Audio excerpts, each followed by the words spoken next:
Muy buenos días, espero que se encuentren muy bien.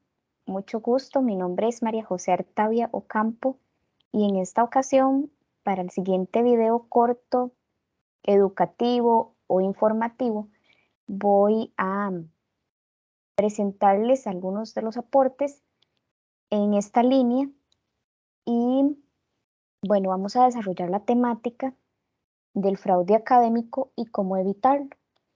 Entonces, bueno, pues mucho gusto. Yo pertenezco a la Cátedra de Lengua y Literatura y en este día voy a darles pues unas pinceladitas muy generales y también algunas recomendaciones de cómo pueden evitar el fraude académico en la elaboración de sus trabajos escritos académicos. Para esta ocasión voy a guiarme con una presentación de PowerPoint y vamos a ir poquito a poco pues avanzando en esa línea. Muchas gracias y bueno, pues espero que las dudas en relación con el tema pues queden aclaradas. De igual manera, estamos para servirles como personas tutoras. Entonces, bueno, pues cualquier duda pueden hacerla llegar al correo interno o por medio del foro de dudas en cada uno de los entornos virtuales que tenemos a su disposición. Bueno, muchas gracias. Entonces voy a compartirles esta presentación.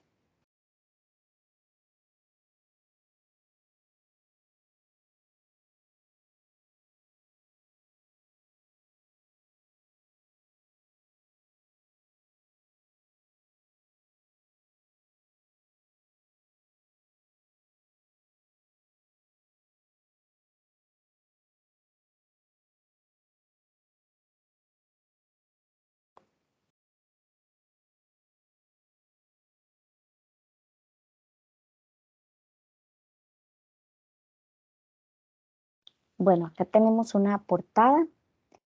El tema que voy a desarrollar será el del fraude académico y cómo evitarlo. Inicialmente se nos presentan algunas consideraciones generales que están relacionadas con el fraude académico. En primera instancia, recordemos, jóvenes, que no está permitido el fraude académico y por tanto resulta una acción sancionable. Esto significa que tiene pues sus implicaciones. Entonces, en esta línea se espera que la persona estudiante realice un proceso autónomo de estudio, análisis, elaboración y entrega de sus trabajos académicos. Y en otra instancia o por otro lado, esta acción fraudulenta puede implicarle una pérdida parcial o total de los puntos de su trabajo escrito. Entonces vamos a ver los dos escenarios. Por ejemplo, por un lado, puede que la copia del contenido sin citación de referencias bibliográficas sea en algunas respuestas. Entonces, en el caso de que usted esté incurriendo en el fraude académico y haga una copia o una citación de contenido sin utilizar las referencias bibliográficas, en ese caso la persona tutora realizaría el rebajo de puntos parcial, es decir, en aquellas respuestas en donde se evidencie fraude académico. Por otro lado, puede que se compruebe un fraude generalizado, ¿sí? O sea, que la persona estudiante copió toda la información prácticamente de las fuentes de información o de las fuentes de referencia bibliográfica y no menciona las referencias. Entonces ahí ya habría un fraude total. Entonces, en ese sentido, se rebaja la totalidad del puntaje. En ese caso, incluso podría ser un cero, ¿verdad? Completamente un cero. Y bueno, vamos a ver qué podría pasar en casos más complejos. Aquí estamos viendo inicialmente un rebajo parcial, si se copian algunas respuestas o algún contenido, y un fraude y un rebajo total, por ende, en caso de que se compruebe de una manera completa la copia, ¿verdad? Y en ese caso el fraude. Bueno, dentro de las condiciones que tenemos que tomar en cuenta que contempla este fraude académico, se encuentran algunos aspectos que están desarrollados más a profundidad en el Reglamento General Estudiantil. Voy a mencionarles en este caso solamente dos aspectos.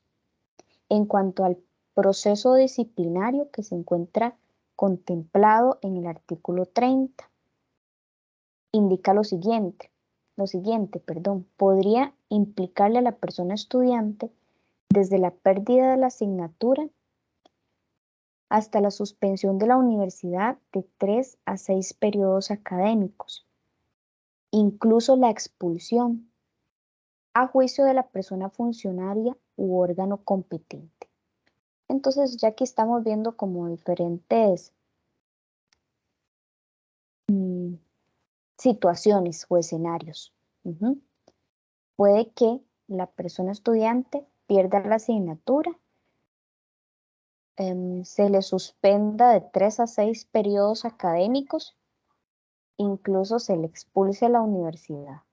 Entonces, para que lo tomen en cuenta, que pueden ser escenarios muy diferentes dependiendo del nivel de gravedad, por así decirlo. ¿Okay? Tenemos otras situaciones que están planteadas en los artículos del 27 al 30. En el Reglamento General Estudiantil, en dichos artículos se establece que se da la amonestación escrita por parte de la persona funcionaria u órgano competente a la persona estudiante quien comete fraude en cualquier instrumento o estrategia de evaluación. También en los trabajos de investigación académica. Entonces, el fraude académico, jóvenes, está sancionado en cualquiera de los instrumentos de evaluación o estrategias e incluso en los trabajos de investigación académica.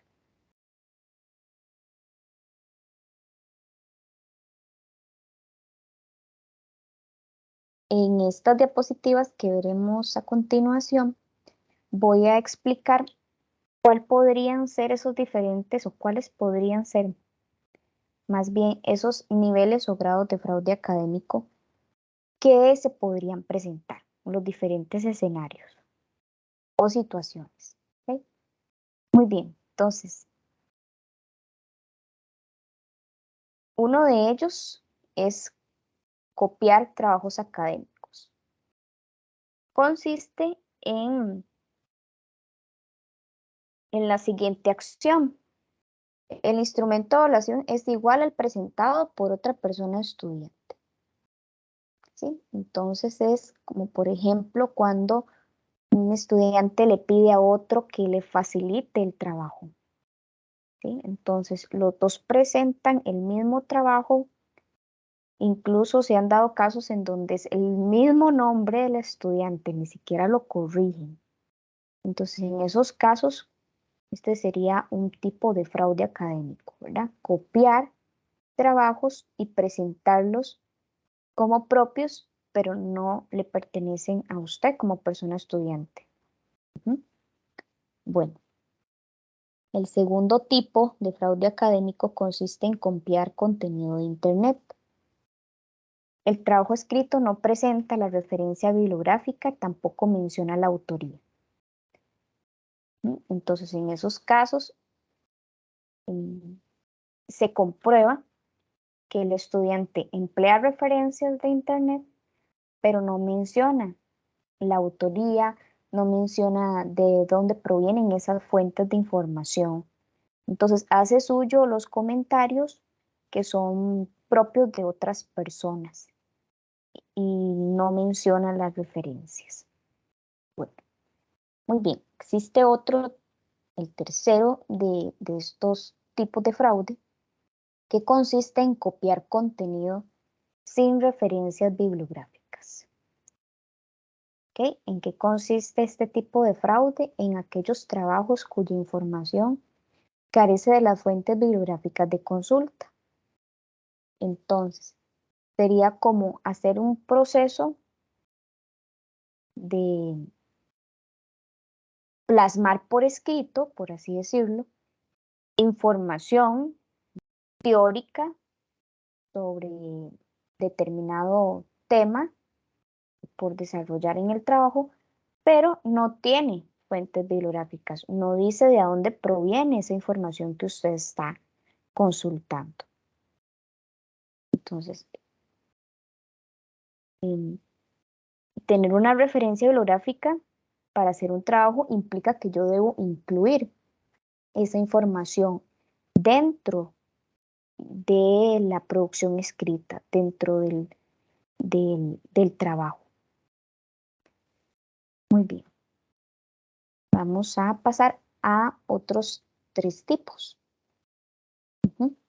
Bueno, el siguiente consiste en copiar ideas literales o explícitas. ¿Ok? Copiar una idea literal o explícita, jóvenes, significa copiar tal y como lo vemos, tal y como lo leemos de un texto. ¿Ok?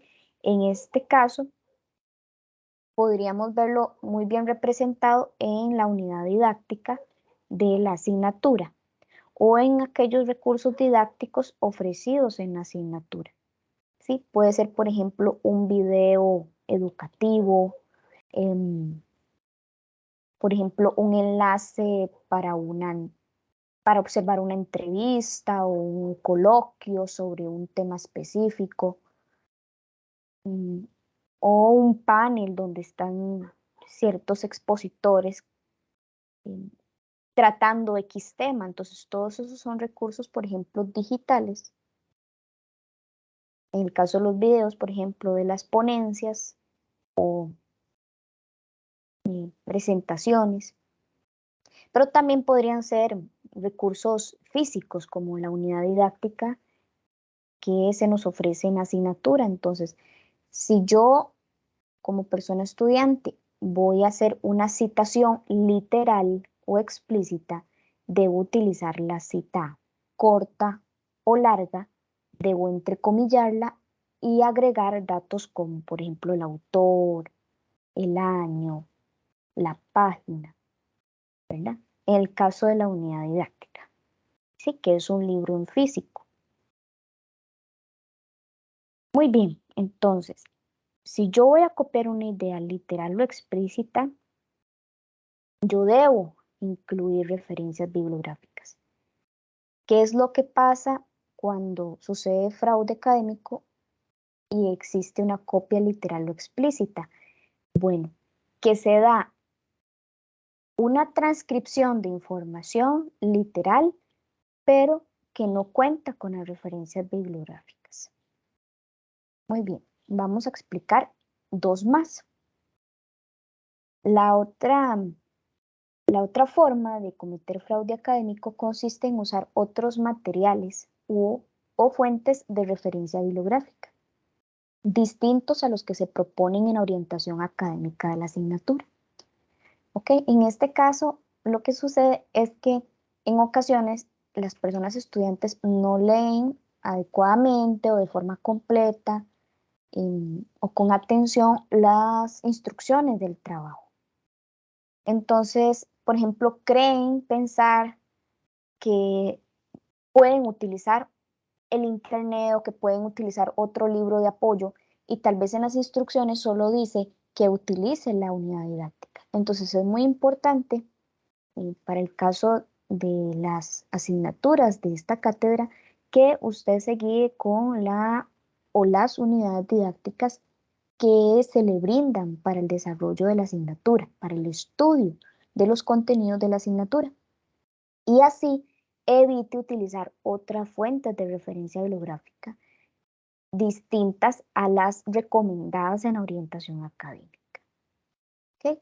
Bueno, voy a explicar este último caso de estudiantes reincidentes porque con ellos se trabaja un poco distinto. ¿Ok? ¿Qué pasa con los estudiantes reincidentes? Bueno, son esos estudiantes que se acostumbran a hacer, a ejecutar fraude académico sin ver los efectos o dimensionar las consecuencias de estas acciones. Entonces, hemos observado y detectado, y, por así decir, abordado a tiempo a estudiantes que presentan estas acciones, sobre todo para a tiempo detenerlos y pues evitar que se incremente y que existan más problemáticas en relación con esta acción fraudulenta. ¿Ok? Entonces, estos estudiantes reincidentes, lo que pasa con ellos es que se acostumbran a hacer fraude, a plagiar, y lo ven como algo normal, como una conducta normalizada, ¿sí? Entonces, para estos estudiantes reincidentes, que son quienes cometen el fraude académico de forma reiterativa, la universidad establece sanciones o castigos más severos. Todos están contemplados en el artículo 30 del Reglamento General Estudiantil. Pero tomen en consideración este caso de reincidencia porque también le puede afectar muchísimo más de su desarrollo académico como persona universitaria. Muy bien. Y ya para terminar mi disertación, les voy a brindar, jóvenes, algunas recomendaciones. ¿Cómo podemos evitar este fraude académico? ¿Ok? Entonces, bueno, les traje 5. Muy bien, vamos a empezar por la primera. Dentro de las recomendaciones está el empleo de los materiales o recursos didácticos, así como los lineamientos establecidos en la orientación académica para llevar a cabo el estudio de cada asignatura. Entonces, como les decía anteriormente, si la orientación académica, que es el documento oficial con el cual, como personas estudiantes, nos guiamos para llevar un proceso sistemático, ordenado, eh, no solo para el estudio, sino también para la entrega, las diferentes actividades de evaluación propias de la asignatura, entonces en esa línea se espera que usted tome importancia en este documento, la orientación académica, para que emplee únicamente los materiales que están recomendados para llevar a cabo el estudio. Muy bien. La segunda recomendación consiste en efectuar de forma progresiva y sistemática la lectura, la comprensión, el análisis y la interpretación de los contenidos de la asignatura, con la finalidad de desarrollar un aprendizaje significativo de los saberes. Entonces, está comprobado, jóvenes, que cuando uno realiza un proceso ordenado, progresivo, paulatino del estudio de cualquier temática, ya sea teórica, incluso hasta práctica, donde tenemos que ejecutar, por ejemplo, en el caso de algún instrumento musical,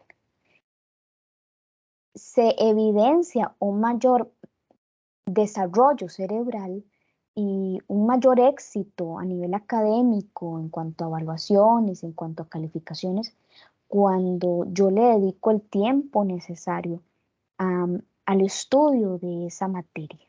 Entonces, mi recomendación en esta línea es vaya estudiando de forma ordenada y no deje el estudio para cuando ya tenga que presentar un trabajo, sino que la idea es que usted vaya poquito a poco avanzando en ese estudio, en esa especialización, en esos saberes que está adquiriendo para que obtenga ese aprendizaje significativo, ¿verdad? Que pueda utilizar ese conocimiento para aplicarlo en diferentes contextos de su vida y pueda establecer relaciones apropiadas y verdaderamente sustanciales de los saberes que usted va adquiriendo. Y ya para terminar, tenemos otras 3 recomendaciones. Una sería conviértase en un participante, activo, autónomo e independiente de su proceso de aprendizaje. ¿Cómo lo hacemos? Organizando el tiempo según los diferentes compromisos académicos, su ritmo de aprendizaje y su estilo de aprendizaje. En este sentido, jóvenes, pues hay que hacer un programa de estudio, hay que hacer una calendarización, una programación de actividades, de tal manera que usted no solo pueda cumplir con las labores académicas, sino que también pueda sacar el tiempo para sus quehaceres cotidianos, para su familia, para su trabajo u otras obligaciones que tenga. Pero es muy importante que distribuya sus tareas académicas según diferentes formas de aprender, porque cada persona tiene un estilo propio de aprendizaje o una serie de estilos que se le facilitan más para aprender, tiene su propio ritmo, hay contenidos, hay saberes que ocupan un poquito más de tiempo para interiorizarse, para comprenderlos, para aplicarlos. Y también tenemos muchos compromisos académicos, no solo llevamos, por ejemplo, esta asignatura. Entonces tenemos que aprender a organizarnos con el tiempo para cumplir con las obligaciones. Muy bien. Por un lado también tenemos esta otra recomendación que dice lo siguiente: realice un adecuado y correcto uso del parafraseo y de las citas directas e indirectas de acuerdo con APA sexta edición. Entonces, si yo voy a parafrasear, o sea, si voy a decir con palabras propias lo que entiendo eh, de lo dicho de un autor o de una autora, sin cambiar el sentido de esa idea, es decir, voy a usar un parafraseo, o si voy a usar una cita directa, por ejemplo, voy a citar tal y como está en X documento, en X fuente bibliográfica, ya sea porque lo voy a hacer de manera directa o indirecta, o si voy a usar una cita corta o una cita larga. Estas acciones, parafraseo, citación, yo debo realizarla de acuerdo con APA. En este caso estamos utilizando el APA de la sexta edición. Y por último, también les recomiendo escribir de manera completa y correcta las referencias bibliográficas utilizadas según APA de la sexta edición. Entonces, cuando usted haga un trabajo, recuerde poner o colocar o escribir de manera completa. ¿Sí? Completa significa con todos los datos que requiere para que esté la información correspondiente para que cualquier persona pueda llegar a ella, ¿verdad? Y correcta significa entonces que vaya con los elementos apropiados, que vaya en el orden correspondiente. Según la edición que estamos utilizando de APA. Y bueno, pues eso sería, ojalá que logren interiorizar esta información y aplicarla, que es lo más importante, en pro de un mayor éxito y una mejor calidad en la elaboración de sus trabajos escritos académicos. Muchas gracias por la atención y bueno, voy a dejar de compartir, no se me vayan para despedirme de ustedes.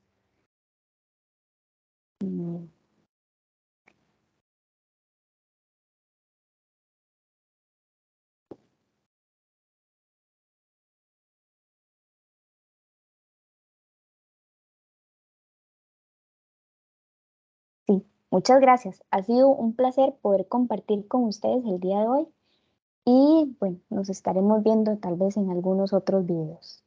Muchas gracias y que tengan un excelente día.